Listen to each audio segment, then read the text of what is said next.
ವಿಶ್ವಾಸದ ಮೇರೆಗೆ ನಮ್ಮ ಹುಸೇನ್ ಅವರು ಕನ್ನಡ ರಕ್ಷಣಾ ವೇದಿಕೆ ಅಧ್ಯಕ್ಷರು ನಮ್ಮ ಆತ್ಮೀಯ ಸಹೋದರರಾಗಿರ್ತಕ್ಕಂಥ ಅವರ ನೇತೃತ್ವದಲ್ಲಿ ಈ ಒಂದು ಕಾರ್ಯಕ್ರಮ ತುಂಬಾ ಅದ್ದೂರಿಯಾಗಿ ನಡೀತಾ ಇದೆ. ಈ ಒಂದು ಕಾರ್ಯಕ್ರಮದಲ್ಲಿ ವೇದಿಕೆ ಮೇಲೆ ಆಸೀನರಾಗಿರ್ತಕ್ಕಂಥ ನಮ್ಮ ಆತ್ಮೀಯ ಅನ್ನನಾದ ಎನ್.ಎ. ಶಿವಣ್ಣ ಅವರು ಈ ಕಾರ್ಯಕ್ರಮದ ಕೇಂದ್ರ ಬಿಂದುಗಳು, ನಮ್ಮ ಸಹೋದರರು ಆಗಿರ್ತಕ್ಕಂಥ ಶಿವಣ್ಣ ಅವರಿಗೆ ನಾನು ಆತ್ಮೀಯವಾಗಿ ಸ್ವಾಗತವನ್ನು ಕೊಡ್ತಾ ಇದ್ದೇನೆ.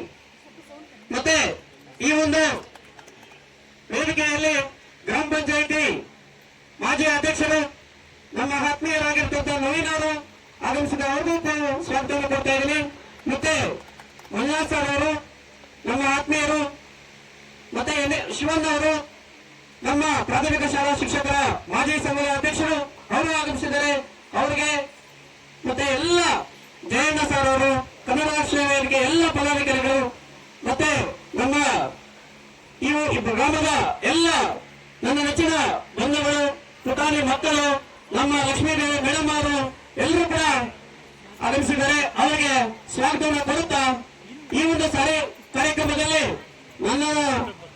ನನ್ನನ್ನು ಕರೆದು ಎರಡು ಮಾತುಗಳನ್ನ ಆಡಲು ಅವಕಾಶ ಕೊಟ್ಟ ಹುಸೇನ್ ಅವರಿಗೆ ಮೊಟ್ಟ ಮೊದಲ ಬಾರಿಗೆ ಅವರಿಗೆ ಅಭಿನಂದನೆ ಹೇಳ್ತಾ, ಈ ಕಾರ್ಯಕ್ರಮ ತುಂಬಾ ಶ್ಲಾಘನೀಯವಾದದ್ದು.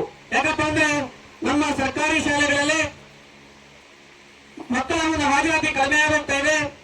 ಆದ್ರಿಂದ ಅವರು ಸಮಾಜ ಸೇವೆಯನ್ನು ಮಾಡ್ತಾ ಇರೋದು ತುಂಬಾ ನಮ್ಮ ಗೋದಾವರಿ ತಾಲೂಕಿನ ಒಂದು ಹೆಮ್ಮೆ ಅಂತ ಹೇಳ್ಬೋದು. ಯಾಕಪ್ಪ ಅಂದ್ರೆ ಸಮಾಜ ಸೇವೆ ಮಾಡೋದು ಅಷ್ಟು ಈಸಿ ಅಲ್ಲ.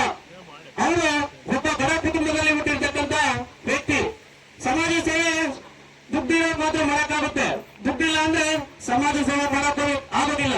ಆದ್ರಿಂದ ಈ ಒಂದು ಕಾರ್ಯಕ್ರಮದಲ್ಲಿ ನಮ್ಮ ಕೀಲಗಣಿಯಲ್ಲಿ ಅವರ ಸ್ವಂತ ಊರು, ಆ ಊರಿನಲ್ಲಿ ಯಾರು 1ನೇ ತರಗತಿಗೆ ಅಡ್ಮಿಷನ್ ಆಗ್ತಾರೋ ಅವರಿಗೆ 2,000 ರೂಪಾಯಿಯನ್ನ ಘೋಷಣೆ ಮಾಡಿರ್ತಾರೆ.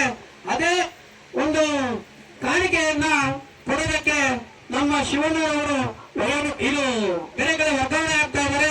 ಆ ಒಂದು ಕಾರ್ಯಕ್ರಮದಲ್ಲಿ ಚಿಕ್ಕವಿತವನ್ನು ಮಾಡಬೇಕು ಅಂತ ಹೇಳ್ಬಿಟ್ಟು ಅಭಿಮಾನದಿಂದ ಎಲ್ಲ ನಮ್ಮ ಕನ್ನಡ ರಾಷ್ಟ್ರೀಯ ವೇದಿಕೆಯ ಪದಾಧಿಕಾರಿಗಳು ಕರ್ಕೊಂಡು ಬಂದು ತುಂಬಾ ಮಕ್ಕಳ ಬಗ್ಗೆ ಕಾಳಜಿಯನ್ನು ಹೊಂದಿರತಕ್ಕಂಥ ವ್ಯಕ್ತಿ ಅಂದ್ರೆ ಹುಸೇನ್ ಅವರು. ಮತ್ತೆ ಇದೊಂದೇ ಅಲ್ಲ ಅವರ ಸಮಾಜ ಸೇವೆ. ಇಡೀ ತಾಲೂಕಲ್ಲಿ ಬೇರೆ ರಕ್ಷಣಾ ವೇದಿಕೆ ಬರೀ ಹೆಸರಿಗೆ ಇಟ್ಕೋಬಹುದು, ಆದ್ರೆ ಇವರು ನಮ್ಮ ಭಾಷೆ ಬಗ್ಗೆ ಮಹಾರಾಷ್ಟ್ರದಲ್ಲಿ ಒಂದು ಏನು ನಮ್ಮ ಭಾರತವನ್ನು ಸುಟ್ಟಾಕಿದ್ರು. ಅವತ್ತು ಸಂದರ್ಭದಲ್ಲಿ ಇವರು ಬಟ್ಟೆ ನಮ್ಮ ಶರ್ಟ್ ಅನ್ನು ತೆಗೆದು ಇಡೀ ಹೋರಾಟಗಳನ್ನು ಮಾಡತಕ್ಕಂಥ ಕೀರ್ತಿ ಹುಸೇನ್ ಅವರಿದೆ. ಸಂಘಟನೆ ಅಂದ್ರೆ ಬರೀ ತೋರ್ಸ್ಕೊಳಕ್ಕಲ್ಲ, ಏನೋ ನಮ್ಮ ಭಾಷೆಗೆ ತೊಂದರೆ ಬಂದಾಗ ಅವರು ಮಾತ್ರಲ್ಲ, ಒಂದು ಶಕ್ತಿ ಮೀರಿ ಕೆಲಸ ಮಾಡ್ತಾರಲ್ಲ, ಅದು ನಮ್ಮ ಒಂದು ಹುಸೇನ್ ಅವರ ಒಂದು ಸೇವೆ. ಆದ್ರಿಂದ ಈ ಸಂದರ್ಭದಲ್ಲಿ ನನಗೆ ಎಲೆಕ್ಷನ್ ಅಲ್ಲಿ ನಾನು ನಿಂತಿದ್ದೇನೆ, ಆದ್ರಿಂದ ನಾನು ಹೆಚ್ಚಿಗೆ ಮಾತಾಡೋಕ್ಕಾಗೋದಿಲ್ಲ.